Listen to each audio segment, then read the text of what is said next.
Assalamualaikum warahmatullahi wabarakatuh. Kami dari Waalaikumsalam. kelompok satu akan mempresentasikan mata kuliah analisis ide wirausaha digital. Lalu anggota kelompoknya ada saya sendiri, Makbul Insan Darajat, lalu ada Al Maulana Rahmat, Darel Sapana Darmawan, dan juga Muhammad Dawa Bayhaqi.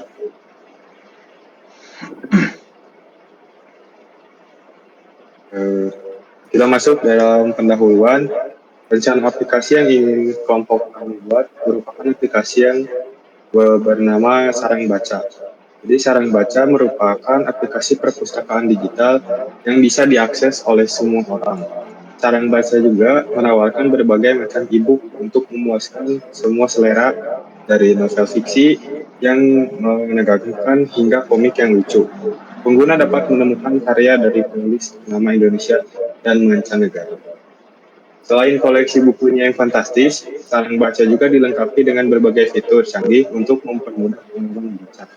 Fitur pencarian yang mudah digunakan memungkinkan pengguna untuk menemukan buku yang diinginkan dan juga pengguna juga dapat mengunduh buku dan dapat membacanya tanpa koneksi. Target aplikasi Sarang Baca salah satunya merupakan mahasiswa dan juga anak SMA yang sering berkunjung ke perpustakaan untuk membaca atau mencari referensi untuk membuat tugas atau skripsi.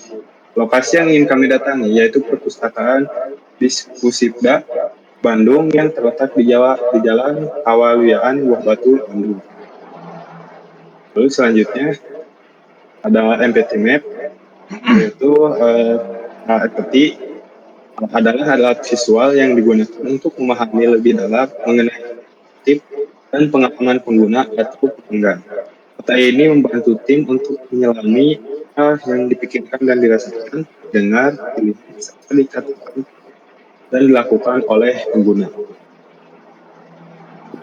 Selanjutnya, Empathy Map biasanya dibagi menjadi beberapa bagian utama. Yang pertama, what do they think and feel? Apa yang mereka pikirkan dan rasakan. Fokus pada apa yang benar-benar penting bagi pengguna, kekhawatiran dan aspirasi mereka. Lalu yang kedua ada what do they hear? Apa yang mereka dengar? Itu mencakup pengaruh dari lingkungan sekitar seperti pendapat dari teman, keluarga, atau influencer. Yang ketiga ada what do they see? Apa yang mereka lihat? Melihat dunia dari sudut pandang pengguna, termasuk lingkungan, teman, dan apa yang ditawarkan pasar. Lalu ada what do they say and do? Apa yang mereka katakan dan lakukan. Merupakan perilaku dan sikap yang ditunjukkan oleh pengguna di depan umum atau dalam interaksi sehari-hari. Selain itu, empathy map juga bisa mencakup bagian mengenai pain, yaitu rasa sakit, dan gain atau keuntungan. Pain itu mencakup ketakutan, frustasi, dan hambatan yang dihadapi oleh pengguna. Lalu ada gain, yaitu mengidentifikasi kebutuhan, keinginan, dan ukuran kesuksesan bagi pengguna. Berikut merupakan empathy map dari aplikasi Sarang Baca. Apa yang mereka pikirkan dan rasakan. Yang pertama ada kemudahan menemukan buku yang dicari. Lalu yang kedua mencari bahan referensi atau bacaan yang diinginkan. Yang ketiga ada takut tidak menemukan buku yang diinginkan dan berharap proses pencarian lebih cepat dan efisien. Apa yang mereka dengar? Yang pertama, itu apa yang dikatakan oleh influencer. Aplikasi ini sangat membantu dalam menemukan buku dengan cepat. Lalu yang dikatakan oleh atasan, gunakan aplikasi ini untuk meningkatkan efisiensi pekerjaan kita. Yang ketiga, apa yang dikatakan oleh teman, aplikasi ini mempermudah kita untuk menemukan buku yang susah dicari. Lalu ada apa yang mereka katakan dan lakukan. Yang pertama, perilaku terhadap orang lain. Mungkin merekomendasikan aplikasi kepada orang lain. Yang kedua, ada sikap di depan umum, merasa lebih percaya diri ketika mencari buku karena tahu bisa menemukan buku dengan cepat. Yang ketiga itu penampilan, menggunakan aplikasi dengan ponsel atau tablet. Lalu ada apa yang mereka lihat? Yang pertama itu lingkungan, perpustakaan yang besar dengan banyak rak buku. Yang kedua itu teman-teman yang juga menggunakan aplikasi untuk mencari buku. Yang ketiga ada apa yang mereka yang ketiga apa yang ditawarkan pasar. aplikasi pencari buku yang kompetitif. Untuk pain, ada ketakutan, yaitu tidak menemukan buku yang diinginkan. Juga ada frustasi, proses pencarian yang lama dan tidak efisien. Yang ketiga itu ada hambatan, keterbatasan informasi atau data buku yang tersedia. Lalu juga ada gain atau keuntungan, keinginan atau kebutuhan, menemukan buku dengan cepat dan efisien. Lalu ada ukuran kesuksesan, yaitu jumlah buku yang berhasil ditemukan dengan cepat. Juga ada hambatan, yang artinya meningkatkan ketersediaan informasi buku di aplikasi. Selanjutnya ada customer persona. Customer persona merupakan representasi fiksi dari pembeli atau pengguna. Produk Anda adalah alat yang bermanfaat untuk mensimulasikan penerimaan, penggunaan, dan evaluasi produk, baik yang sudah ada di pasar maupun yang belum diluncurkan. Metodika persona. Jenis persona ini berbeda karena mereka sangat teliti dalam menggunakan produk Anda. Mereka sering membandingkan produk dengan kompetitor dan mengambil keputusan secara logis. Oleh karena itu, ketika memasarkan kepada target ini, tunjukkan bahwa produk Anda memiliki keunggulan dibandingkan kompetitor tanpa merendahkannya. Ada persona. Nama mahasiswa Abraham. Profil seorang mahasiswa jurusan Teknik Informatika yang sedang menempuh semester keempat di Universitas Indonesia. Ia aktif dalam kegiatan organisasi kampus dan memiliki minat besar terhadap teknologi dan penelitian.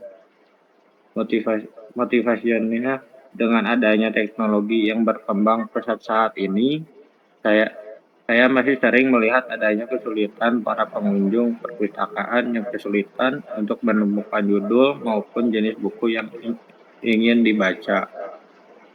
Goals-nya, saya membutuhkan cara untuk dapat dengan mudah menemukan judul atau jenis buku yang ingin para pengunjung perpustakaan dapat dengan mudah untuk menemukannya.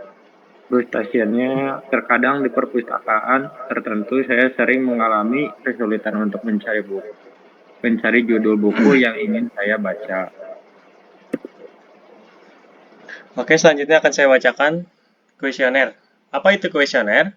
Kuesioner adalah alat pengumpulan data yang terdiri dari serangkaian pertanyaan yang dirancang untuk memperoleh informasi dari responden. Menurut para ahli, seperti Suharsimi Arikunto, Sugiono, Burhan Bungin, Ridwan, dan Lexi J.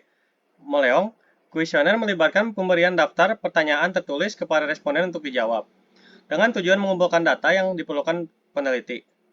Kuesioner dapat berupa pertanyaan terbuka yang memungkinkan jawaban naratif atau pertanyaan tertutup dengan pilihan jawaban tetap. Alat ini digunakan dalam berbagai bidang penelitian, termasuk sosial, pendidikan, dan bisnis. Next.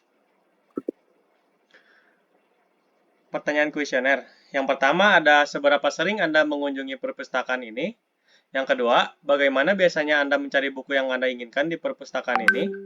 Yang ketiga, apa kesulitan terbesar yang Anda hadapi saat mencari buku di perpustakaan ini? Yang keempat, apakah Anda pernah mendengar atau menggunakan aplikasi pencari judul buku di perpustakaan? Yang kelima, apa fitur yang paling Anda harapkan dari aplikasi pencari judul buku di perpustakaan? Yang keenam, bagaimana menurut Anda aplikasi pencari buku dapat meningkatkan pengalaman Anda di perpustakaan? Yang ketujuh, seberapa mudah Anda menemukan informasi buku yang Anda cari menggunakan metode saat ini? Yang kedelapan, apakah Anda merasa aplikasi pencari judul buku dapat membantu menghemat waktu Anda saat mencari buku? Yang kesembilan, apakah Anda memiliki kekhawatiran mengenai penggunaan teknologi dalam mencari buku di perpustakaan? Dan yang terakhir, yang ke-10, apa saran Anda untuk mengembang aplikasi mencari judul buku agar lebih sesuai dengan kebutuhan pengunjung perpustakaan?